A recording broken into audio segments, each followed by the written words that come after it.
White হাউসের national economic কাউন্সিলের director Kevin Hassett দাবি করেছেন, বিভিন্ন দেশে শুল্ক আরোপের ফলে দেশের ভোক্তাদের ওপর বড় ধরনের কোনো প্রভাব পড়বে না। তিনি আরও দাবি করেছেন, এই শুল্কের বড় একটি অংশই ওই দেশগুলোর ওপর পড়বে যাদের ওপর তা আরোপ করা হয়েছে।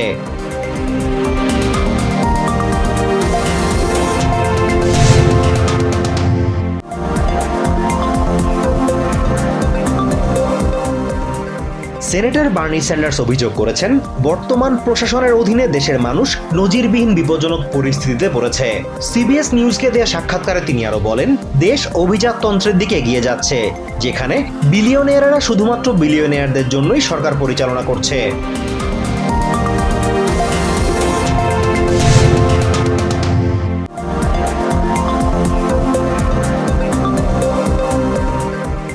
শক্তিশালী ঝড়ের ফলে সৃষ্ট বৈরী আবহাওয়ায় বেশ কটি দুর্ঘটনায় দেশের সাউথ ও মিডওয়েস্ট অঞ্চল জুড়ে অন্তত 17 জনের মৃত্যু হয়েছে।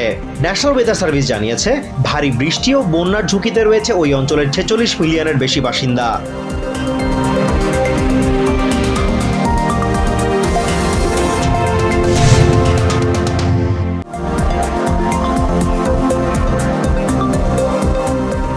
মিয়ানমারে ভূমিকম্প পরবর্তী উদ্ধার কাজে নিয়োজিত ইউএসএআইডির 3 কর্মীকে চাকরিচ্যুত করেছে ট্রাম্প প্রশাসন।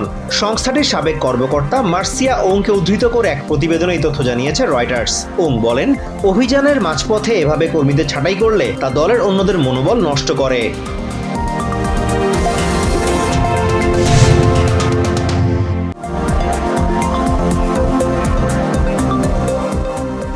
সব শেষ 24 ঘন্টায় গাজায় ইসরায়েলি হামলায় অন্তত 46 প্যালেস্টিনিয়ান নিহত হয়েছে।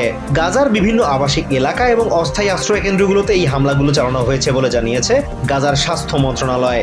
এছাড়া 15 মানবাধিকার কর্মীকে হত্যার দায় স্বীকার করেছে ইসরায়েল।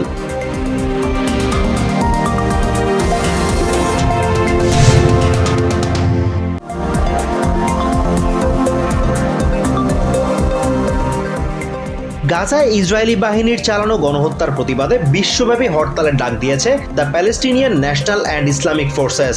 এক বিবৃতিতে সোমবার বিশ্ববাসীকে এই কর্মসূচি পালনের আহ্বান জানিয়েছে সংগঠনটি।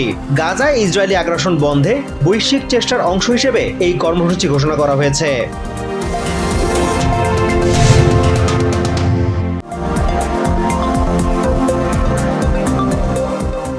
ইন্টারন্যাশনাল ক্রিমিনাল কোর্টের গ্রেপ্তারি পরোয়ানা থাকা সত্ত্বেও ইসরায়েলের প্রধানমন্ত্রী বেঞ্জামিন নেতানিয়াহুকে বহনকারী বিমানকে নিজেদের আকাশপথ ব্যবহার করতে দিয়েছে ফ্রান্স। ফ্লাইট রাডার 24 ওয়েবসাইটের বরাত দিয়ে তথ্য জানিয়েছে আল জাজিরা। এর আগে আরও দুবার নেতানিয়াহুকে আমেরিকা আসা যাওয়ার পথে নিজেদের আকাশসীমা ব্যবহার করতে দেয় প্যারিস।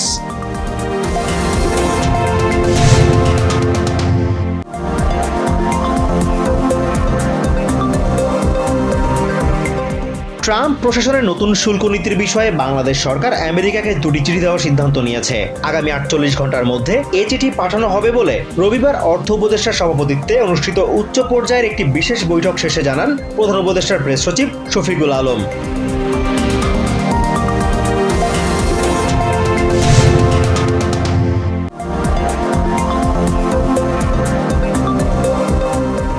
চলতি বছরের মে মাসে প্রবাসী বাংলাদেশিরা বৈধ পথে দেশটিতে $329 কোটি রেমিটেন্স পাঠিয়েছে।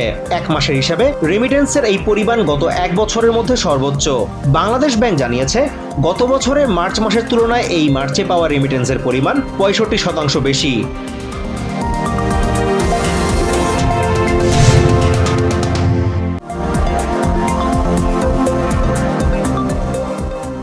স্প্যানিশ লা লিগায় বার্সেলোনা এবং রিয়েল বেটিসের মধ্যকার ম্যাচ 1-1 গোলে ড্র হয়েছে।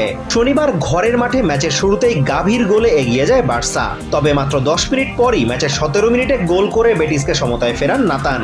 এই ড্রর পরেও 30 ম্যাচে 67 পয়েন্ট নিয়ে লিগ টেবিলের শীর্ষে রয়েছে বার্সা।